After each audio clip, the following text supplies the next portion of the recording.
जय श्री कृष्णा। राधे राधे। प्रिय भक्तों, कैसे हैं आप?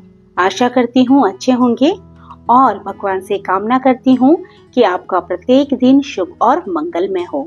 आज आप गोवर्धन पूजा के इस पावन अवसर पर गोवर्धन पूजा की कथा सुनेंगे। गोवर्धन पूजा कार्तिक शुक्ल प्रतिपदा के दिन मनाई जाती है। इस दिन गाय, गिरिराज पर्वत, भगवान श्री कृष्ण और माता लक्ष्मी की पूजा की जाती है। इस दिन श्री कृष्ण को अन्नकूट भोग लगाया जाता है। साथ ही गोवर्धन की कथा सुनी जाती है। मान्यता है कि इस कथा को सुने बिना गोवर्धन पूजा अधूरी रहती है।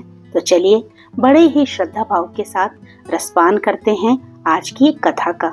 गोवर्धन पूजा की कथा के अनुसार प्राचीन समय की बात है। देवराज इंद्र को अपनी पूजा आदि किए जाने का अहंकार हो गया। उस समय द्वापर में धरती पर लीला कर रहे भगवान विष्णु के अवतार भगवान श्री कृष्ण ने इंद्रदेव को रास्ता दिखाने की सोची। इस पर जब एक दिन सभी ब्रजवासी उत्तम पकवान बना रहे थे और इंद्र की पूजा की तैयारी कर रहे थे, तो कान्हा ने माँ यशोदा से पूछा, मैया, ये आप लोग किसकी पूजा की तैयारी कर रहे हैं? माँ यशोदा ने कहा, लल्ला, हम देवराज इंद्र की पूजा करने जा रहे हैं। वे वर्षा करते हैं जिससे हमारी फसलें उगती हैं। भगवान कृष्ण ने कहा, मैया, हमें तो गोवर्धन पर्वत की पूजा करनी चाहिए, क्योंकि हमारी गायें वहीं चरती है।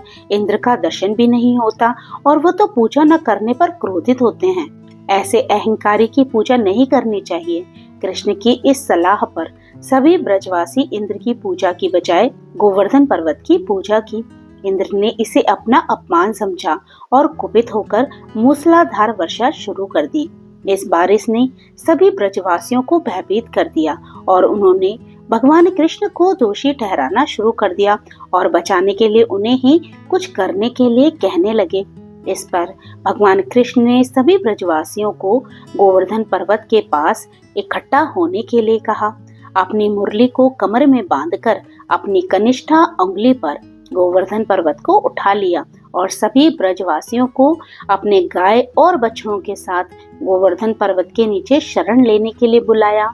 इस पर इंद्र का क्रोध और बढ़ गया और उन्होंने बारिश की तीव्रता को और बढ़ा दिया।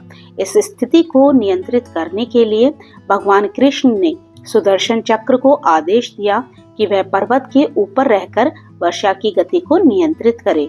उन्होंने शेषनाग से भी कहा कि वे मेड़ बनाकर पानी को पर्वत की ओर आने से रोके। इस प्रकार भगवान कृष्ण ने अपने भक्तों की रक्षा की। इंद्र ने ये सब देखकर महसूस किया कि कृष्ण कोई साधारण व्यक्ति नहीं है। वह ब्रह्मा जी के पास पहुँचे और अपनी समस्या बताई। ब्रह्मा जी ने इंद्र को समझाया कि भगवान कृष्ण स्वयं भगवान विष्णु के अवतार हैं और उन्हें पहचानने में उसे गलती हुई है। इस पर इंद्र का घमंड टूट गया और उन्होंने भगवान कृष्ण से क्षमा याचना की और उनकी पूजा करने का निर्णय लिया। इसके बाद से ब्रज समेत पूरे संसार में इस दिन गोवर्धन पूजा होने लगी और कान्हा को अन्नकूट भोग लगाया जाने लगा, जिसमें 56 प्रकार के व्यंजनों से कान्हा जी को भोग लगाया जाता है। इस पौराणिक घटना के बाद से गोवर्धन पूजा का आयोजन हुआ। ब्रजवासी इस दिन गोवर्धन पर्वत की पूजा करते हैं और गाय बैल को स्नान कराकर उन्हें रंग बिरंगे कपड़े पहनाते हैं। उन्हें गुड़ और चावल देकर विशेष रूप से सम्मानित करते हैं। गोवर्धन पूजा के दिन भक्तगण गोबर, मिट्टी या आटे से गोवर्धन पर्वत का प्रतीक अपने घर में बनाते हैं और उसकी पूजा करते हैं। इस पूजा के माध्यम से भक्त अपने पापों का प्रायश्चित करते हैं और भगवान कृष्ण से कृपा प्राप्त करने की प्रार्थना करते हैं। इस दिन किए गए अन्नकूट भोग का विशेष महत्व है। विभिन्न प्रकार के भोग जैसे कि रोटी, चावल, दही और मौसमी फल कान्हा को अर्पित किए जाते हैं। भक्तगण पूरे मन से भगवान कृष्ण की आरती करते हैं और उनकी कृपा प्राप्त करने की प्रार्थना करते हैं। तो भक्तों, ये थी गोवर्धन पूजा की कथा। ये कथा आपको कैसी लगी कमेंट करके बताइएगा। अच्छी लगी हो तो लाइक कीजिएगा और अगर आप मेरे चैनल पे नए हो तो प्लीज मेरे चैनल को सब्सक्राइब करना मत भूलिएगा। तो फिर प्रभु का नाम लेते रहिए, पुण्य के भागी बनते रहिए।